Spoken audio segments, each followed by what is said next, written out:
प्राचीन भारत में अमृतगढ़ नामक एक समृद्ध राज्य था, जिसे राजा विक्रमसेन की वीरता और न्यायप्रियता के लिए जाना जाता था।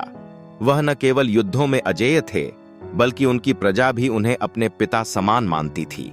परंतु उनकी सबसे बड़ी ताकत उनकी रानी पद्मिनी थीं, सुंदर, बुद्धिमान और हृदय से अत्यंत कोमल। राजा और रानी का प्रेम अद्वितीय था। यह केवल एक पति पत्नी का प्रेम नहीं था, बल्कि एक आत्मिक जुड़ाव था।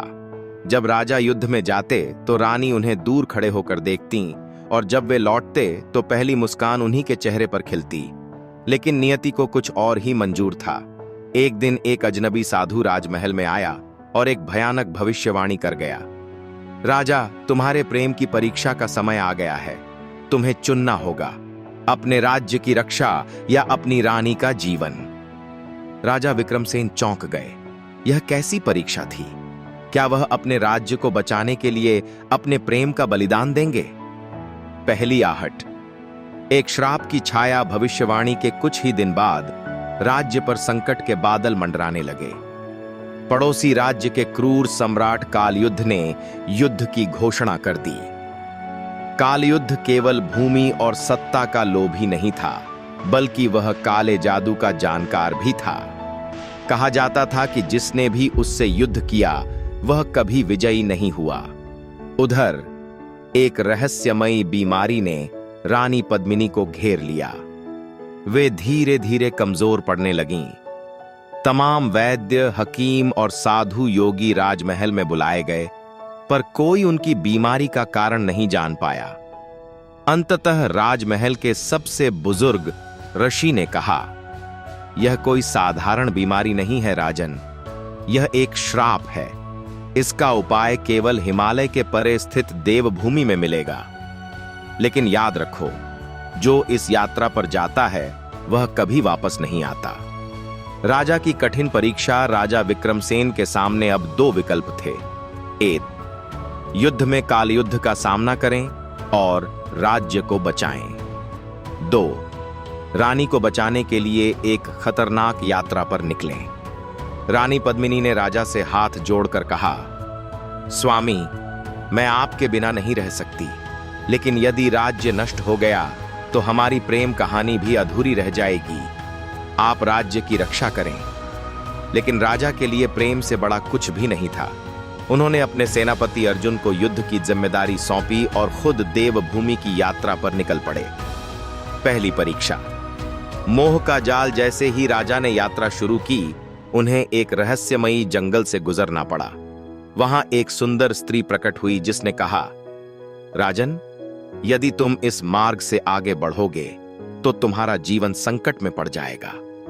यहां रुको, मैं तुम्हें अमृतत्व प्रदान कर सकती हूं।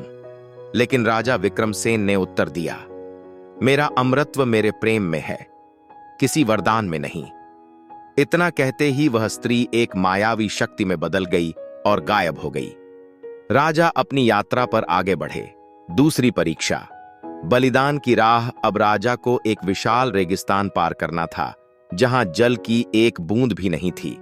चलते चलते जब उनका शरीर थकने लगा, तब एक वृद्ध ऋषि प्रकट हुए और बोले, राजन, यदि तुम रानी को बचाना चाहते हो तो तुम्हें अपने शरीर की सभी शक्तियों का त्याग करना होगा। तुम एक साधारण मानव बन जाओगे। राजा ने बिना सोचे समझे अपनी सारी शक्तियां त्याग दीं। अब वे एक साधारण मनुष्य की भांति कमजोर हो गए, लेकिन उनकी आत्मा पहले से भी अधिक दृढ़ हो गई। तीसरी परीक्षा। प्रेम का अंतिम निर्णय। आखिरकार राजा देवभूमि पहुंचे। वहां एक तपस्वी संत ने उन्हें देखा और मुस्कुराते हुए कहा, राजा, तुम्हारी यात्रा समाप्त नहीं हुई। रानी पद्मिनी को बचाने के लिए तुम्हें सबसे कठिन बलिदान देना होगा, अपनी आत्मा को उनके अंदर प्रवाहित करना। इसका अर्थ यह होगा कि तुम अमर हो जाओगे, लेकिन वह तुम्हें कभी देख नहीं पाएंगी, कभी तुम्हारे पास नहीं आ पाएंगी। तुम सदा उनके साथ रहोगे, परंतु छाया बनकर। राजा विक्रमसेन ने बिना एक पल गंवाए यह बलिदान स्वीकार कर लिया।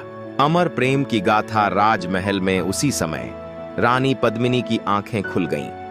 उनकी बीमारी पूरी तरह समाप्त हो गई थी।